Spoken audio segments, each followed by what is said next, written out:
It's time for the NordCast here on WOBL, and here's your host, Nord Center CEO Don Schiffbauer. Hello and welcome to our third episode of the NordCast. My name is Don Schiffbauer, and I have the distinct honor of working as the chief executive officer. I've only been saying that for 3 times now at the Nord Center. So we appreciate you joining us today.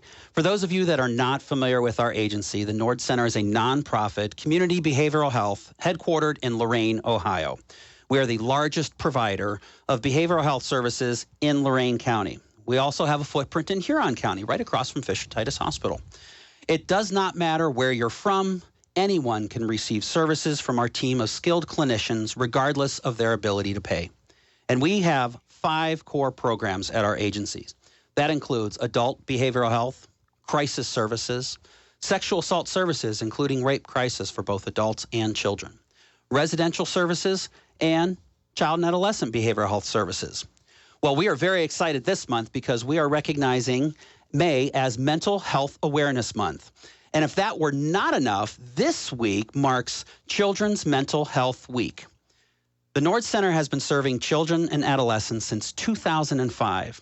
Accessing child and adolescent services is as easy as coming into our Broadway location between the hours of 8 a.m. and 2 p.m. Monday through Friday and 8 a.m. and 1 p.m. between 8 a.m. and 2 p.m. Monday through Thursday and 8 a.m. and 1 p.m. on Friday as part of our same-day access program. And finally, this year, we are excited to be celebrating our 75th anniversary. Well, let's get to today's NordCast. Today, we will continue not only to explore programs that we have, but also how they help those in the community and how they can have a positive impact on the members of our community. We will also highlight our relationship with other agencies in future podcasts and how they're impactful to the community and the collaborations that are centered around you. Now, for today's episode, we'll explore hoarding disorder and obsessive compulsive disorder, or OCD, including what these problems are, how to recognize them, how are they treated, what services are available in Lorain County, who can benefit from these services, and where and how to connect with them. For a lot of people who are not mental health professionals, we've learned about hoarding and obsessive compulsive disorder, or OCD, from how they're presented on television. You may have seen the show Hoarders or the show Monk, which is about a police detective who developed obsessive compulsive disorder. But today we're going to learn from our guests, Kathryn Maimone, the Director of Case Management at the Nord Center, and Carmen Vernon, a licensed social worker here at the Nord Center. So stick around. We'll be right back.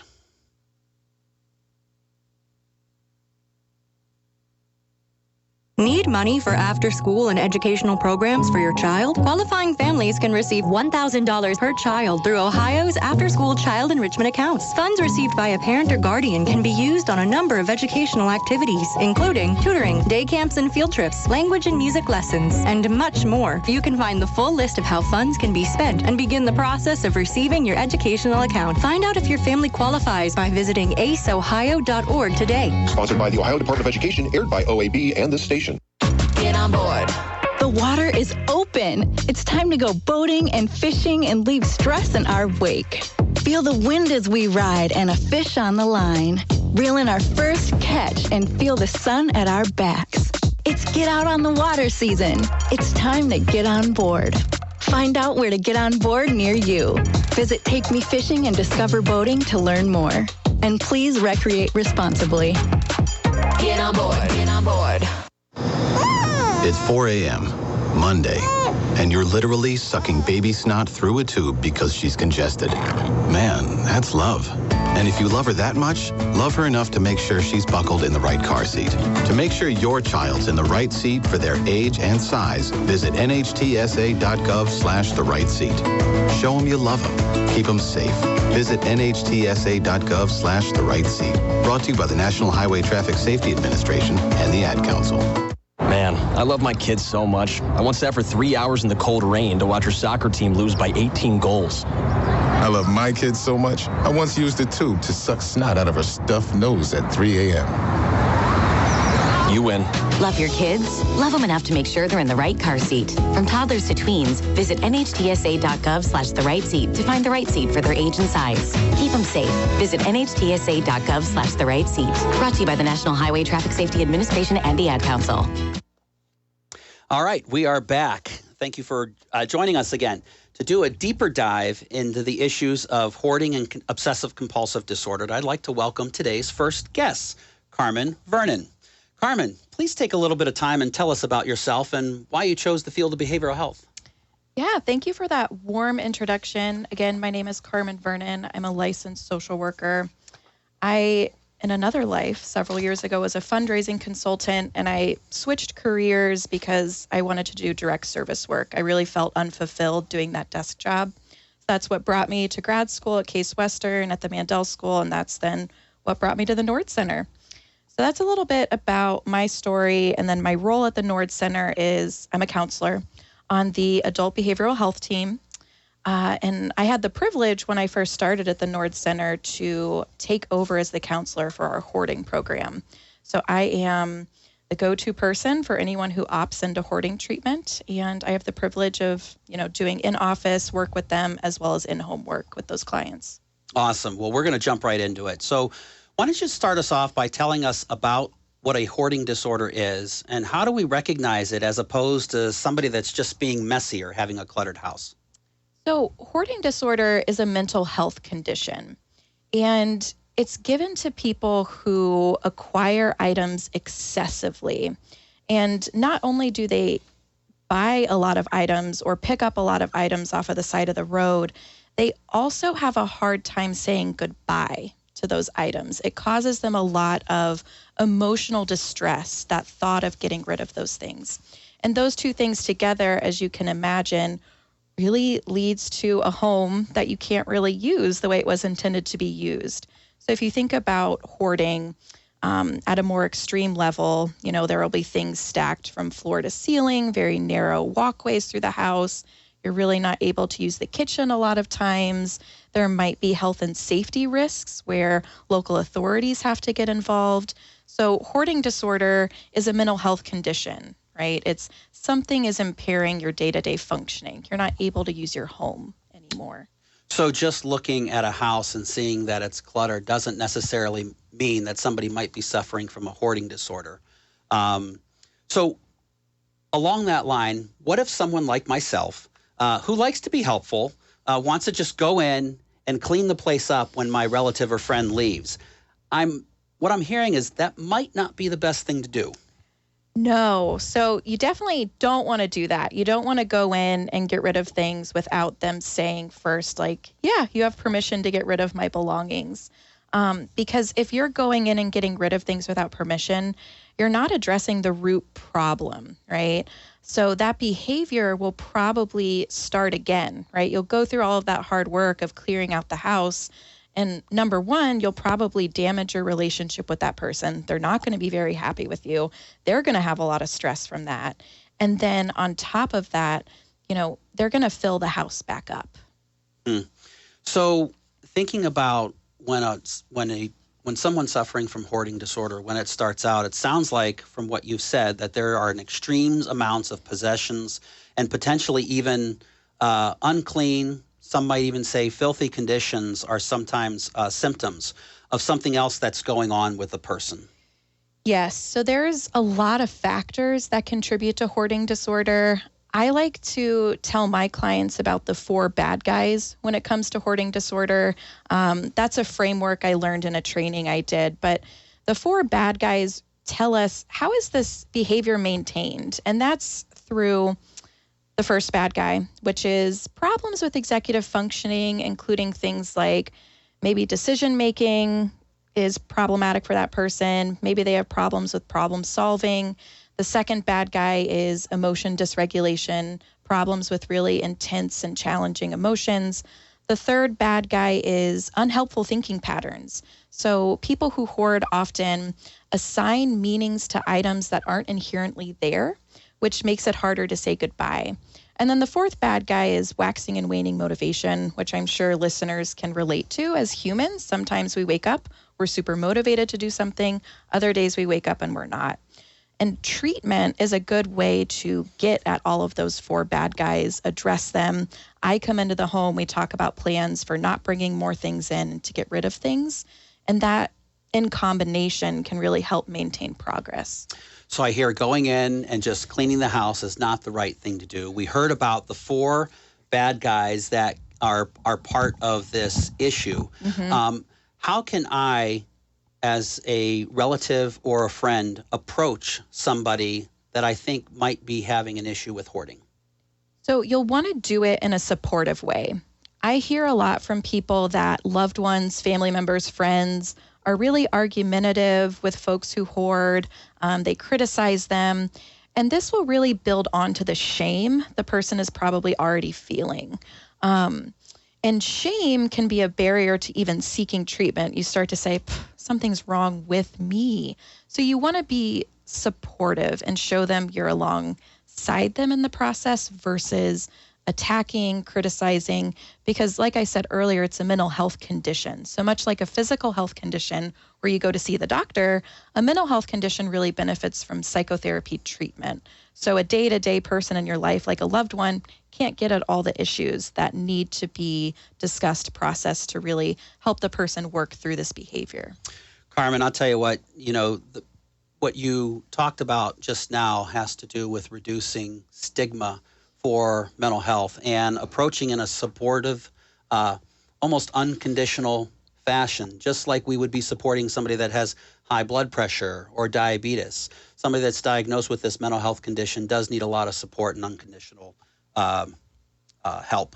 So, well, this is really good information. I appreciate you sharing that with us, but we've got more. So when we come back, we'll hear from our next guest about another behavioral health condition known as OCD, or Obsessive Compulsive Disorder. So stick around.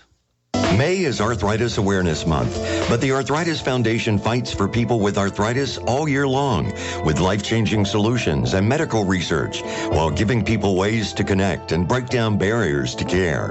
Walk to Cure Arthritis creates community connections, tools, and resources and supports research for better treatments and a cure. Rock the walk and say yes to conquering arthritis.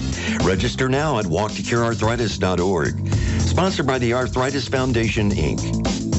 Do you want to give back to an individual with disabilities and help change a life? The Guide Dog Foundation and America's Vet Dogs are seeking volunteers to help raise future guide or service dogs. Puppy raisers provide loving homes for puppies until they are old enough to begin formal training. Help raise an adorable pup into a future guide or service dog for a person who is blind, visually impaired, a veteran, or a first responder.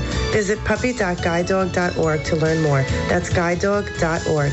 Sponsored by the Guide Dog Foundation. Need money for after-school and educational programs for your child? Qualifying families can receive $1,000 per child through Ohio's after-school child enrichment accounts. Funds received by a parent or guardian can be used on a number of educational activities, including tutoring, day camps and field trips, language and music lessons, and much more. You can find the full list of how funds can be spent and begin the process of receiving your educational account. Find out if your family qualifies by visiting aceohio.org today. Sponsored by the Ohio Department of Education, aired by OAB and this station. Get on board. The water is open. It's time to go boating and fishing and leave stress in our wake. Feel the wind as we ride and a fish on the line. Reel in our first catch and feel the sun at our backs. It's get out on the water season. It's time to get on board. Find out where to get on board near you. Visit Take Me Fishing and Discover Boating to learn more. And please recreate responsibly. Get on board. Get on board. All right, we are back for our second segment of our show, and with our next guest, Kathryn Maimone. And I would like to start off with some exciting news. You can sign up today for the Nord Center's first ever Mind Over Miles 5K race and 1 mile family fun run at the Burr Oak Reservation in Elyria. There will be runners, walkers, and your business can even help by being a sponsor. Learn more by visiting the Nord Center's website at nordcenter.org/mindovermiles. Well, hello, Kathryn Maimone. Thank you for joining us today. But before we get into our discussion, would you mind telling the listeners a little bit about yourself and what your role is at the Nord Center? Yes, thank you, Don. My name is Kathryn Maimone. I am the Director of Case Management Services at the Nord Center. I've been with the Nord Center for about 7.5 years, and I am a licensed independent social worker, and I've been a social worker for about 17 years. Wonderful. Well, let's get right into it.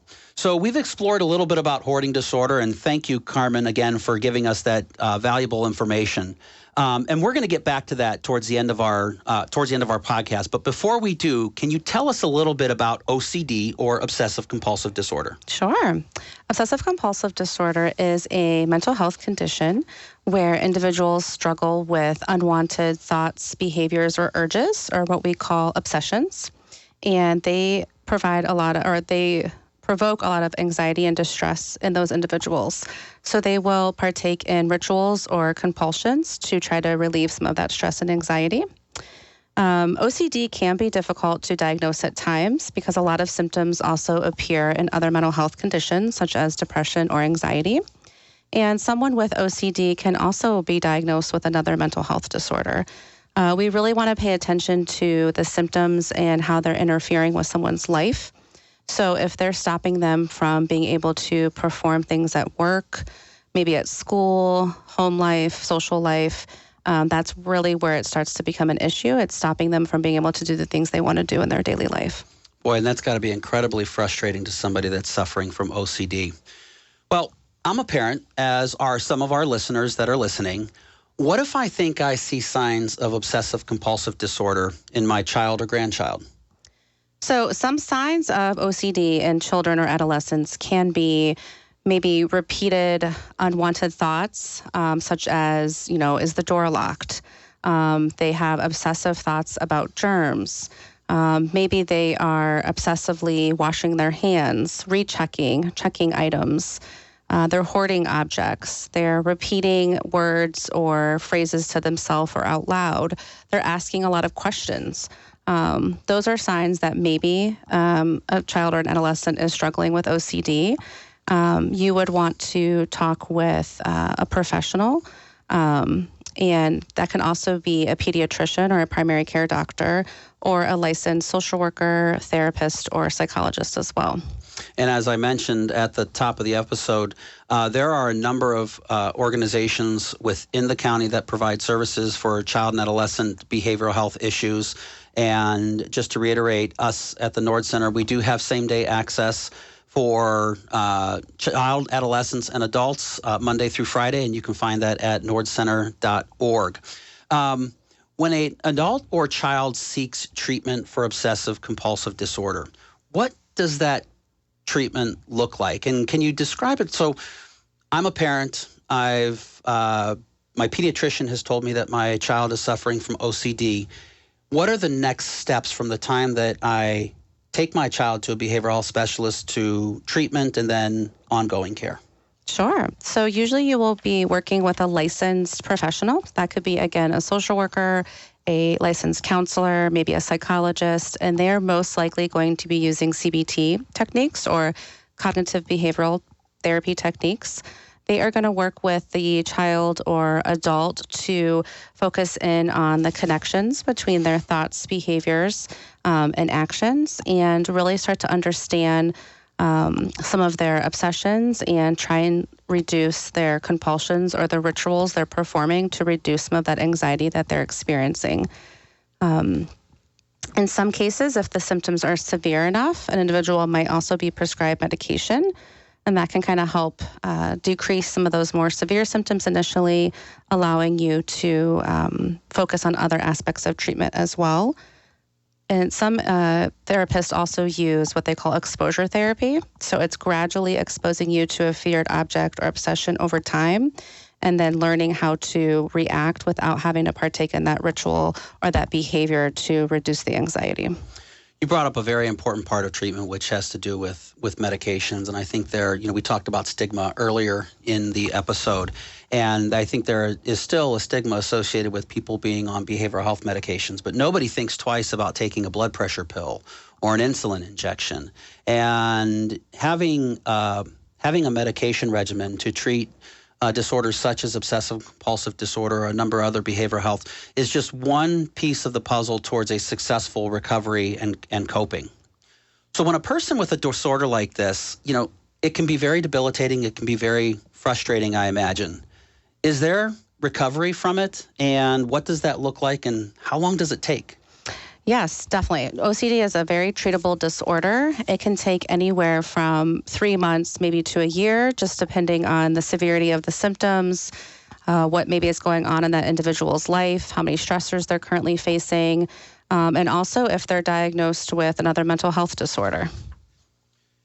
Well, that was a very information-filled segment, and we're going to take another break. But when we come back, we're going to dive deeper into obsessive compulsive disorder, hoarding disorder, and what resources are available in our community. So stick around. Need money for after-school and educational programs for your child? Qualifying families can receive $1,000 per child through Ohio's after-school child enrichment accounts. Funds received by a parent or guardian can be used on a number of educational activities, including tutoring, day camps and field trips, language and music lessons, and much more. You can find the full list of how funds can be spent and begin the process of receiving your educational account. Find out if your family qualifies by visiting aceohio.org today. Sponsored by the Ohio Department of Education, aired by OAB and this station. Get on board. The water is open. It's time to go boating and fishing and leave stress in our wake. Feel the wind as we ride and a fish on the line. Reel in our first catch and feel the sun at our backs. It's get out on the water season. It's time to get on board. Find out where to get on board near you. Visit Take Me Fishing and Discover Boating to learn more. And please recreate responsibly. Get on board. Get on board. It's 4 a.m., Monday, and you're literally sucking baby snot through a tube because she's congested. Man, that's love. And if you love her that much, love her enough to make sure she's buckled in the right car seat. To make sure your child's in the right seat for their age and size, visit nhtsa.gov/the right seat. Show them you love them. Keep them safe. Visit nhtsa.gov/the right seat. Brought to you by the National Highway Traffic Safety Administration and the Ad Council. Man, I love my kids so much. I once sat for 3 hours in the cold rain to watch her soccer team lose by 18 goals. I love my kids so much, I once used a tube to suck snot out of her stuffed nose at 3 a.m. You win. Love your kids? Love them enough to make sure they're in the right car seat. From toddlers to tweens, visit nhtsa.gov/the right seat to find the right seat for their age and size. Keep them safe. Visit nhtsa.gov/the right seat. Brought to you by the National Highway Traffic Safety Administration and the Ad Council. All right, we're back for the third segment of our show.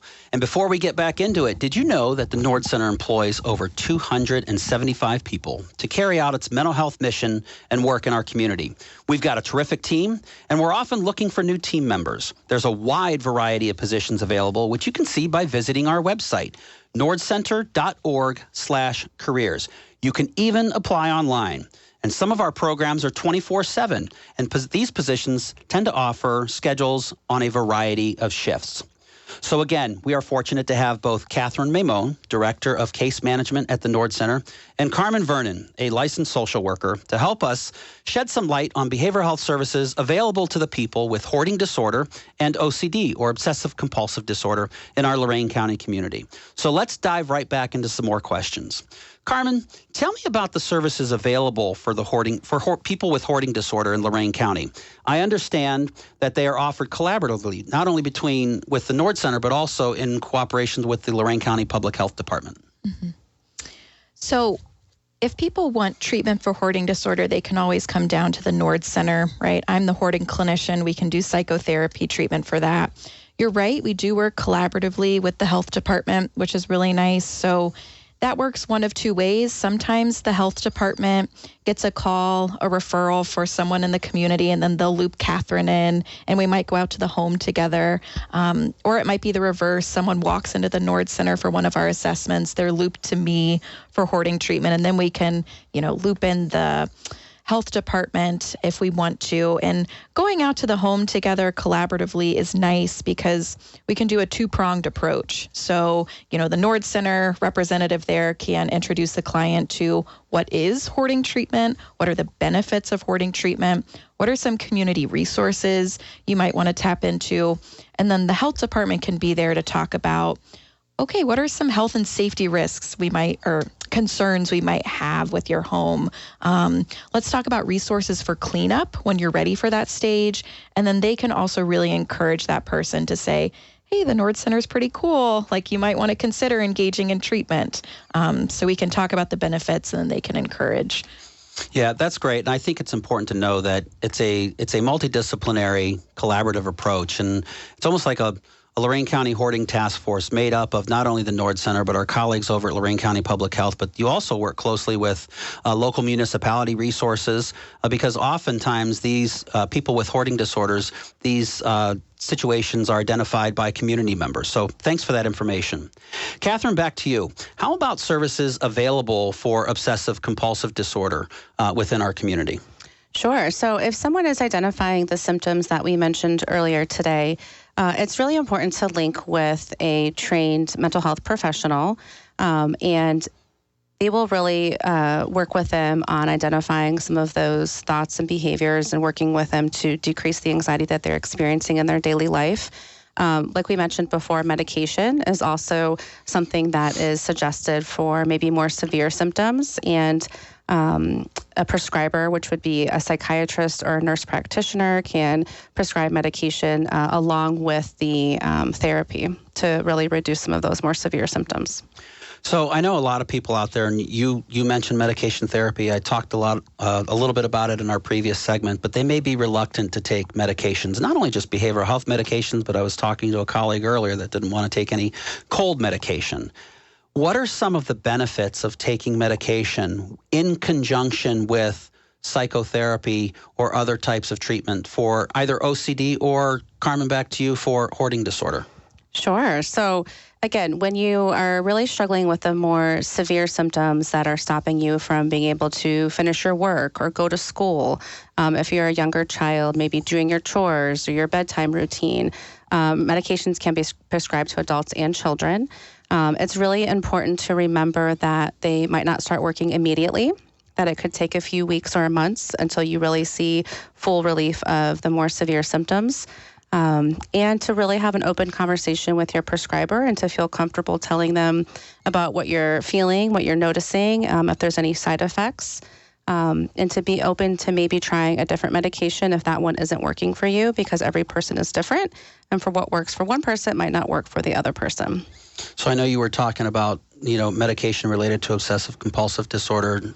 Back to you, Carmen. Are we seeing the same thing for people that might be suffering from a hoarding disorder, the same type of approach towards medication therapy? Medication can be helpful in hoarding disorder, especially for people who have a comorbid condition. So a lot of people who hoard also have clinical depression, so major depressive disorder. So if their depression symptoms are getting in the way of them addressing the hoarding behavior, then we might want to bring in some medication to say, hey, let's alleviate some of those symptoms so you can address the house, which is compounding your sense of sadness. Okay.